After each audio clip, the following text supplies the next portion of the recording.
Say Brothers is a program by, for, and about the black community. What political influence do you feel Malcolm X had on the black struggle in this country?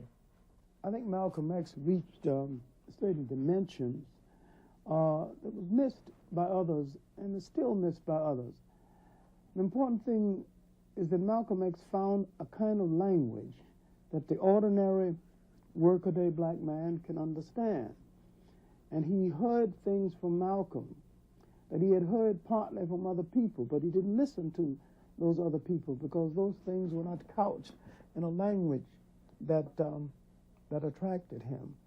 I think his great political influence is that he took the politics of struggle down to the area where the struggle was most needed.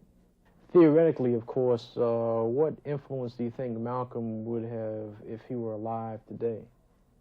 I think Malcolm would have a unifying influence if he was alive now. And he still might expand the struggle even further among ordinary blacks. And I think Malcolm X would be able to deal with some of the political contradictions in black life more realistically than others have done so far. And I think he would see the international dimensions of political struggle much better than I think our present-day politicians are seeing it. What kind of contradictions exist in black life? The contradiction of thinking that your oppressor will participate in your liberation, and that your oppressor will dismantle his big international economic apparatus in order to bring social reform to you or anyone else. When he put up the apparatus with your labor and with your blood and used your labor as the seed money to erect the structure of capitalism, the whole economic system, because he had your labor, then there 300 years free of charge, he's erected a worldwide economic system. But to be naive enough to think that he's going to give you anything other than crumbs of appeasement from this apparatus, or he's going to dismantle any of it in your favor, is just downright wild. It is beyond a contradiction. It is a form of insanity. How did Malcolm develop an international perspective on our struggle? Oh, that was in his last trip to Africa and his contact with African nations who had promised him that they would take the case of the American black to the United Nations as a human rights case, as they're authorized to do under the United Nations Charter, and not as a civil rights case. He had attempted to internationalize the black struggle and to take it beyond its domestic base into the international arena. Now, he barely got this off of the ground. That and his petition to the United Nations that was in draft form when he died, a petition for black people to have representation at the United Nations as an internal nation, a colonized nation within the United States. This took a great deal of skill and nerve, and this may be the cause of his death. I have, in my study of black leadership, especially in this country, I see one pattern repeating itself.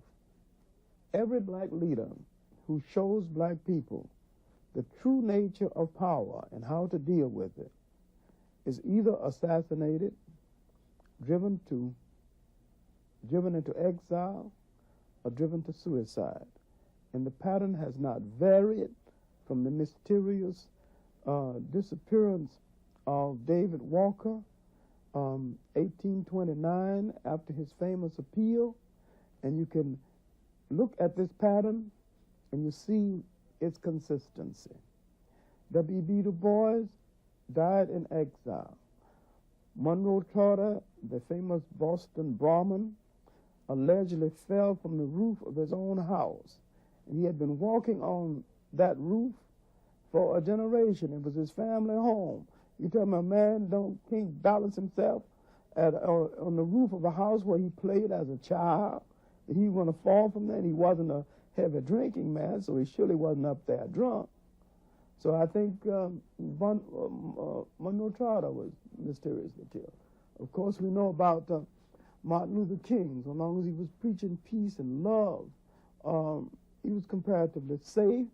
And when he began to talk about poor people's marches and the unification of the black poor and the white poor, he had projected himself into the cross currents of power and conflict and the invisible empire of high finance and power, and decided that he had to go. And you can see this pattern repeating itself over and over again.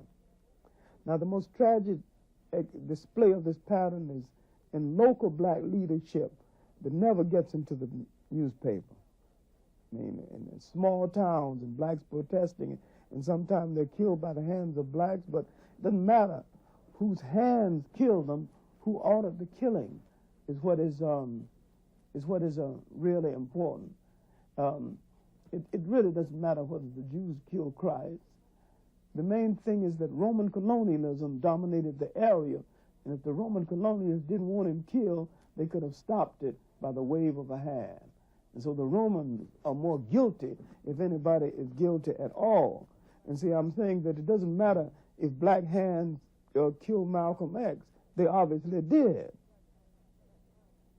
But black hands, black minds didn't order the murder of a Malcolm X. But this takes us too far from our subject. What we're trying to deal with is the pattern of murder of black leadership by the establishment that has been more than consistent for well over 100 years and will remain so until there's enough political and physical power in the black community to tell that establishment that this man, my spokesman, will not be sacrificed. What kind of leadership can we expect to see in the future? We expect to see several types of leadership, but because most black organizations have fallen apart on the basis of poor administration, I think what we really need are less charismatic leaders and more astute administrators who can hold the pieces together and keep the money from being dissipated and keep the programs functioning and keep the promise to the people. I think the next kind of leader we need might be the type who is, well, ego-satisfied to the point of not needing the public vow and hurrah, and who would keep things together and who can be relatively obscure. That's the kind we need, and I think it's the kind we're going to get in some cases. We're still going to get the share of daddy-o hustler leaders, but I think the people are more and more owned to them than ever because of the absolute con game they ran in the anti-poverty programs, and they're still running to some extent in model cities. I think blacks are beginning to make a reassessment of this fast-talking, very articulate con man. And I think he's going to see him coming in the future and going to recognize more sincerity in people. I think the games with black people over leadership may be over. And I think it's over because they have awakened to the point of saying it's over. Where are blacks headed now politically? I think black people are at the crossroads politically, educationally, socially, and everything else. I think we are regrouping and looking for whole new directions. I think we're at a period when the charismatic leader may be over. We might be thinking over what caliber of leader we need in this next move forward. I think we're looking nationally and internationally, and I think we are beginning to catch on to the kinds of games that are being played on us both nationally and internationally. I think we're looking toward Africa more than we have ever looked before, and realizing that there's a job of cooperation that we can do there. And I think we are losing our fascination for the so-called American dream, because we're realizing that the dream wasn't dreamed for us, and the promise wasn't made to us. I think that we will reconsider Pan-Africanism in a different kind of way, other than the phraseology and the ceremony. We will understand the possibility of black people in this country going to Africa and helping in hospitals and building roads and some kind of a corporation. And I think we're going to take this thing beyond Pan-Africanism into a concept of African World Union. I mean, I feel rather good about the possibilities before us. And I think that of the people whose teachings that we will turn to, Malcolm X will not be the only one, but he will surely be one that's going to be highly and respectfully considered. Did Malcolm X have any influence on your own political ideology and development? Well, I think that, like any black person, my age, I think that Malcolm X did, in fact, have an influence. But I think, honestly, I would have to admit that he probably has had more influence on me since his death than he did when he was alive. Because when he was alive, that was another, period, at least, that I was going through. And I really saw a lot of the views, now that I think about it in all honesty, a lot of the views that Malcolm was putting forth as being things that I really couldn't get down with. And that I was, at that point, more in tune with what King and some other people were talking about. And it was only after I saw Malcolm in a debate with Louis Lomax in Cleveland, Ohio, that I really began to understand what he was saying. And it was just shortly thereafter that he was murdered. So that I would say that definitely he's had an influence on me as a person and as a black man, and the kinds of things that he, had to say. Mm-hmm. Where is your head now politically? I have, much more concern now, or at least I think a greater understanding about the question of monopoly capitalism and imperialism and the part that that plays in overall oppression of black people, which means that whereas 3 years ago I might have come at the thing from strictly a race question and not dealing with the question of capitalism, that as I've traveled, throughout Africa and had the opportunity to sit down with Sekou Touré and meet Amilcar Cabral and to spend a great deal of time last summer with Louis Cabral and to talk to the people in Frelimo, to talk to brothers and sisters from the New Jewel movement, for example, in Grenada, and that are now, involved in the struggle there, that my understanding, I think, of what the nature of the oppression of black people is in this country and throughout the world is a little bit different than what it was, say 3 years ago. And that, my concern now is one of trying to develop strong organizations in the black community that are, in fact, rooted in the black working class. Because I think that when you begin to look at it, the struggle against racism has to be also a struggle to eliminate capitalism, because it is, in fact, capitalism that provides the material base for the existence of racism. And if we're not, in fact, prepared to struggle against capitalism or, imperialism as its highest extension, then we're going to have a situation where, like, for example, you have a lot of neo-colonialist puppets. So even though the government is black, the reality of the lives of the masses of workers and peasants haven't changed. So that I see much more now the importance of struggle for fundamental change in the political economic system, as opposed to just simply changing the relationship between white people and black people. What is the significance of African Liberation Day and the African Liberation Day Support Committee? Well, I think that the significance of ALD, that the first time it occurred in '72, was that was really the first time, to my knowledge, for some time, I guess, probably since Garvey, that people had actually gotten out on the streets to say that they supported, what was happening in Africa and dealt with it in that fashion. But I think that the significance of the committee beyond that demonstration is that people have begun to see that it's not only a question of demonstrating once a year, but it is a question of trying to build a type of committee that can support the struggles of black people in this country, as well as give concrete assistance to liberation movements.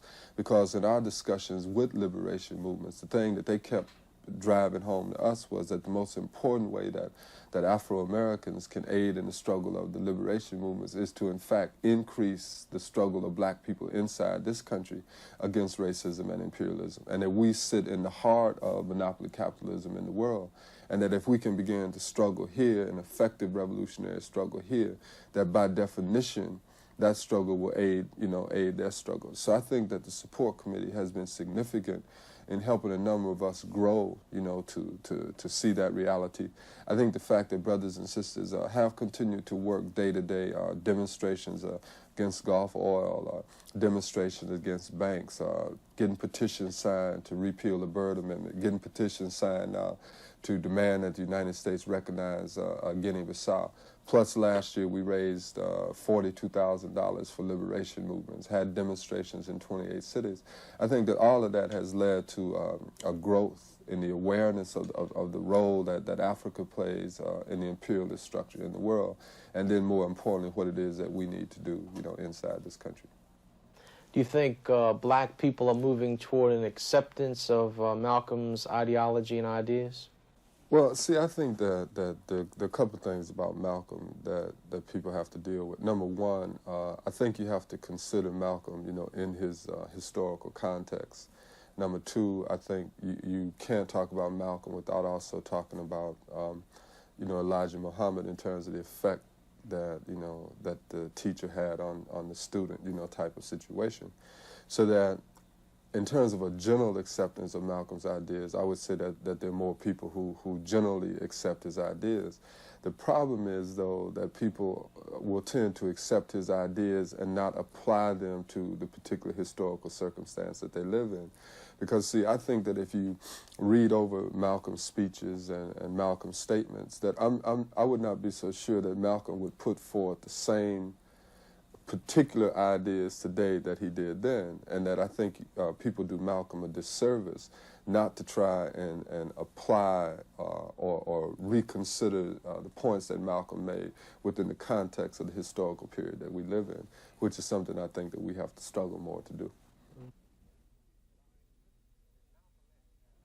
Did Malcolm X have any influence on your political ideology and activity?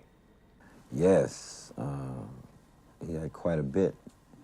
In fact, the Black Panther Party, Malcolm X is sort of the father of it. The fact that Malcolm X had been murdered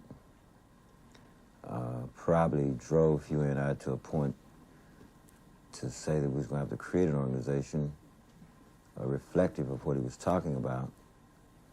The fact that Malcolm said that by legal constitutional right, the Second Amendment, that every black man and woman, black person in this country had a right to have a shotgun in their home to defend themselves from unjust attacks by racism, which was one point that influenced us very much.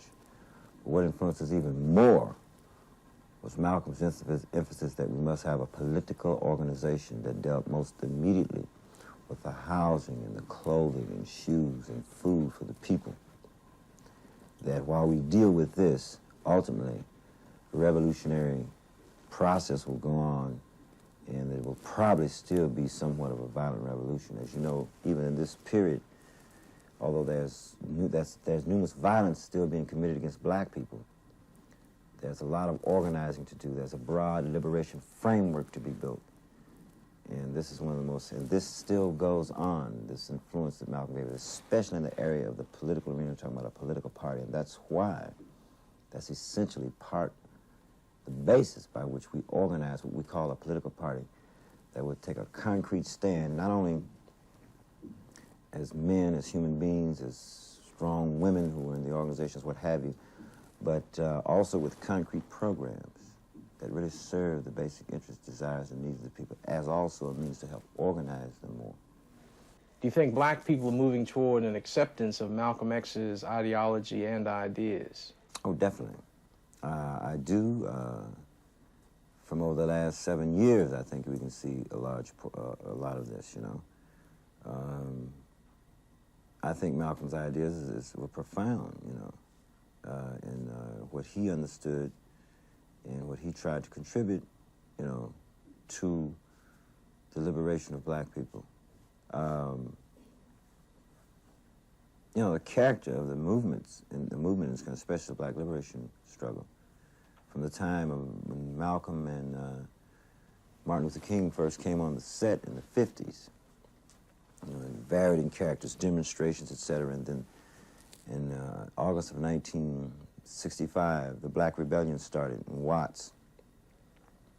And from there, we started looking around and we said, well, what was the next character? The character took on somewhat the battles, you know, organization. It wasn't only our organization who got caught in battles with the police who were attacking, you know. That took some part of the character while the anti-war movement was floating in between, etc., okay?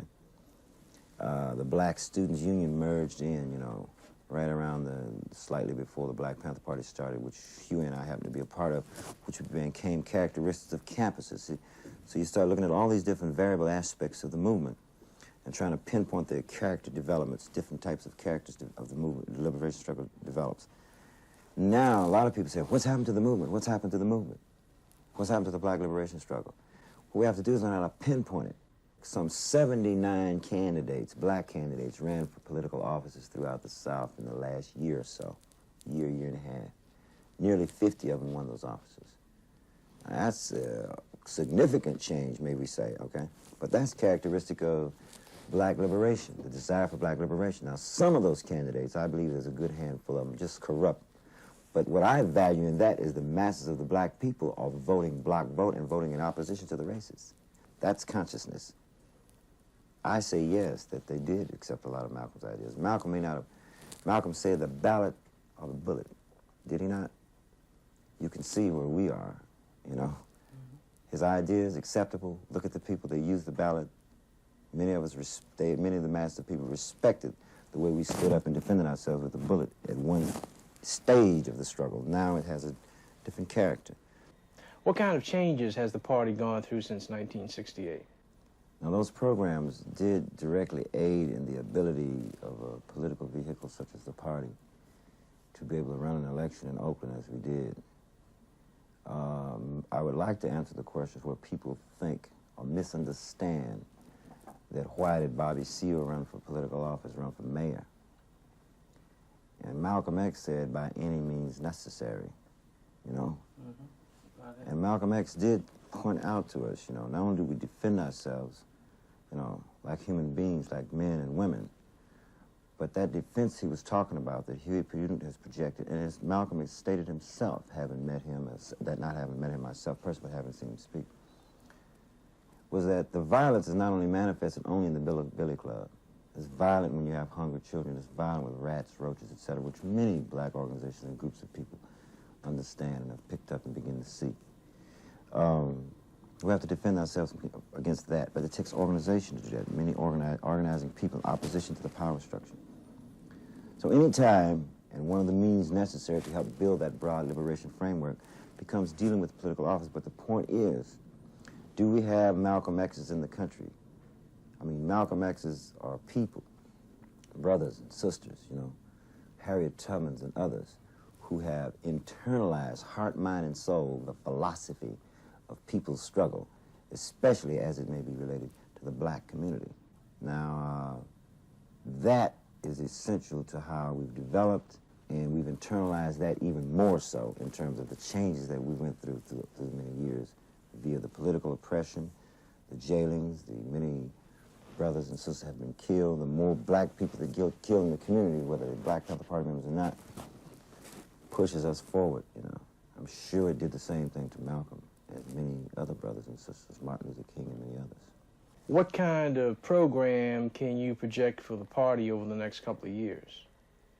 We're going to try to influence and get people to take time to realize the necessity of registering to vote and voting in blocks in opposition to racist candidates, and also a few handful of Black candidates who are not sincere, who are only puppets for the power structure. And when we do get some good candidates in offices, that the people don't just assume that a Black candidate is going to be able to do everything. That community has to be behind him, because there's some candidates who are sincere but never had the real organizational backup from the community, you know, where they could really, you know, move the tax monies and the funds back into the direction or in the framework of what we call liberation. we're going to be involved in that as much as possible. And the more and more we get involved in that, trying to step by step add something to this framework, this liberation framework that I keep speaking of, we will also try to see to it that, or help get people to see, and they can get us to even see more, even better ways as we work together, how to transform, as I mentioned earlier, certain institutionalized functions, such as the offices of the vice president and the president. I mean, from the time that that thing was set up, that system was set up in this country, it was set up so that no one could become a king. But look at Richard Nixon with his executive privilege, as was it George III, King George III, with his special vetoes. It's the same thing. You know, his special veto saying later, and he's disguising with executive privilege. I mean, this is what's happening. I mean, impounding funds, etc., you know. I mean, a whole gross across-the-board cutback of services in this country for the people on the domestic level, and black people suffer the blunt end of that, of everything that Nixon does. Even though you might hear the truck drivers with their special strikes and other people suffering, black people really get the blunt end of it. So black people should be definitely involved in moving to try to help get people to organize and unify around getting that Congress, who has the legal, constitutional legality, to alter, you know, that executive office of president and vice president, those two offices, and in turn replace with administrative experts, because all those agencies in the executive department are created by law by the Congress in the first place, you see. And then many of those executive administrative experts will have to be appointed to certain agencies to run them, and then those laws can be better enforced, you know, without having some nut like Nixon talking about impounding this and cutting back this, etc., you know, and waging unjust wars against our brothers and people around the world who are oppressed. So we're going to be involved in a lot on one level or another. At the same time, when I say we want to get rid of the whole thing about vice president and president, we also want to encourage more people to vote for the congressman, you know, for your local level legislative bodies and agencies, because there's too many county governments and city governments and state legislative seats, you know, that black people could have real good representatives in.